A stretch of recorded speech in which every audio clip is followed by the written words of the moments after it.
Okay, let's see if I can't, I was about to say make this simpler, but it's not. Right?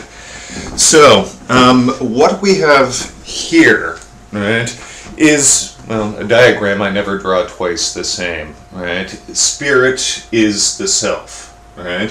So, first of all, we find ourselves as bodies, but not just bodies, bodies always in space and time and within a situation, right? So, let's pick on me, right? I'm trying to explain this material, right?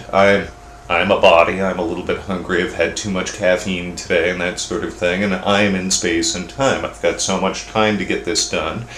And here I am in an office that's not quite big enough, right? Here I am in a situation trying to explain this stuff, right? But it's not that simple kind of relation, right, between my body and space and time just trying to explain this stuff, right? We care. I care and relate to myself in this relation. I'm constantly asking myself, is this making sense, right? Am I communicating this to you, my students, right? Am I sounding stupid? How's my hair, right? Should I have something to eat before I come along? I care and I relate to myself in this situation, right? And then in a larger scheme, right, I care about and relate to myself in this relation. I ask myself all the time, am I a good professor for this course? Right? Do the things I explain matter? Right? Am I getting through to students, etc., etc., etc., right? But even this whole relationship, as I'm trying to explain this material, as I'm reflecting upon how I am doing explaining this material, as I'm reflecting and caring about how I'm doing as a professor in this larger scheme of the course, is only one aspect of the relation that constitutes the self as spirit. Right? This is only one thing I care about. Right? I care about if I'm a good cat dad. Right? I care about if I'm a good boyfriend. I care about if I'm a good son. I care about if I'm a good philosopher beyond just being a good teacher, right? I care about if I'm a good friend to my friends, a good member of my community, a good Canadian, etc., etc., etc., right? So when Kierkegaard says that the human being is a synthesis, right? Look at all this mess that we have to synthesize. We're not just bodies, right? We're not just physical. We're also psychical, right? We have a psyche, a spirit that relates to ourselves in the relation as we're relating ourselves to ourselves in this relation, right? It all asks us how we're doing. So we synthesize these kinds of things, right? I know what time is, and I'm subject to time constraints, right? The temporal and the eternal, right? The infinite and the finite. And what's more, of freedom and necessity. I can explain this any way that I want. I can stop explaining it, right? But there are certain necessities for my life that involve me having a job, having a career, etc., etc., etc. I'm free, right, in sort of an absolute sense. Right? I could stop doing this right now. I could walk away, I could quit my job, I could not do any of the things that I'm doing.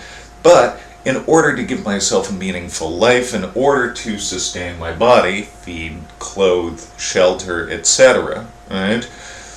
While I'm free, there are these brutal necessities that I'm always constantly dealing with, right?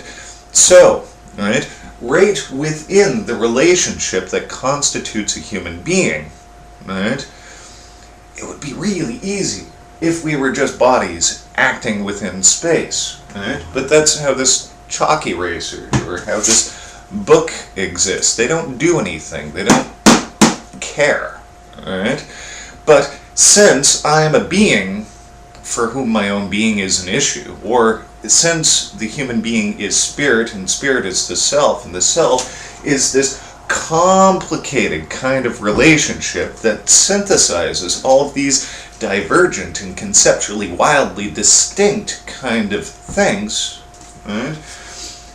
A human life is a complicated delicate kind of relationship.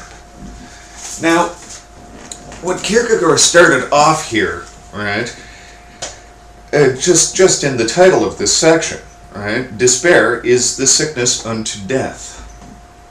Right?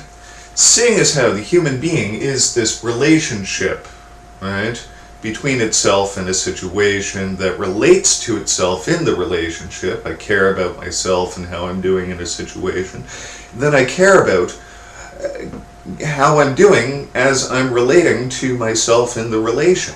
Right? I am this relation that relates to itself in the relation. Yes. Right? Well, since this relationship is so fragile, right, and since we dispose ourselves to this relationship in terms of spirit, right, since we care how we're doing, right, despair, right, constitutes and is constituted by a breakdown in this relationship in terms of spirit. Right? Despair is a sickness of the spirit. Right? Now, right in the title of section A here, right, Kierkegaard tells us that despair is a sickness of the spirit, of the self, and accordingly can take three forms. And then he lays out these three forms, which in a minute I'm going to say more about. I'm just going to introduce them at this point, right? In despair, not to be conscious of having a self. This is not despair in a sick sense. In despair, not to will to be oneself, right? And then finally, in despair, to will to be oneself, right? So just from this, it's kind of seeming as though we're damned if we do, we're damned if we don't, right? So basically what Kierkegaard is telling us is that, well, we relate to ourselves relating to our situation, and while we relate to this relation that constitutes ourself. Right? I have a headache even. Right? Well, basically, since we relate to ourselves in the relation in a way that we care about, right? Well, despair, right, is a breakdown in this relation. How? Right? Well, while we're relating to ourselves, right, as we're relating to the things that we're doing, right? Well, we've all, if you've ever spoken public, you've all felt that sort of anxiousness, that despair, right?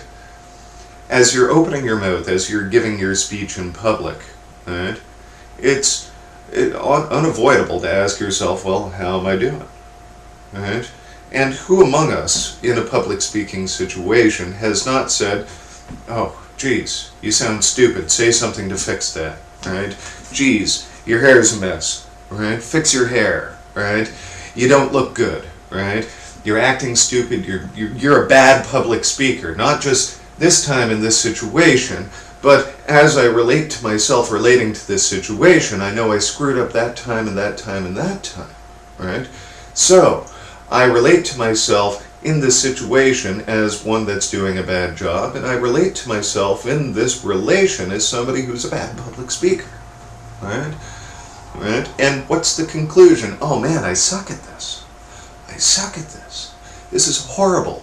I wish I wasn't me in this situation. Right? There you have it. Despair, not to will to be oneself. I wish I wasn't here. I wish I wasn't doing this. Oh, I've got to deal with this situation. Right?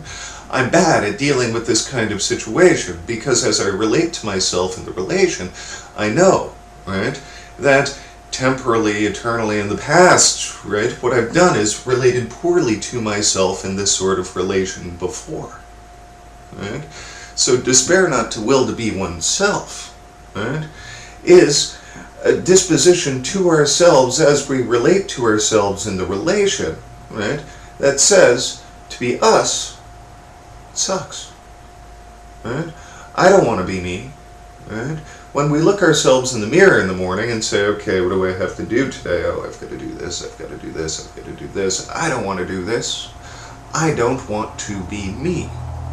Right? And this is normal, claims Kierkegaard.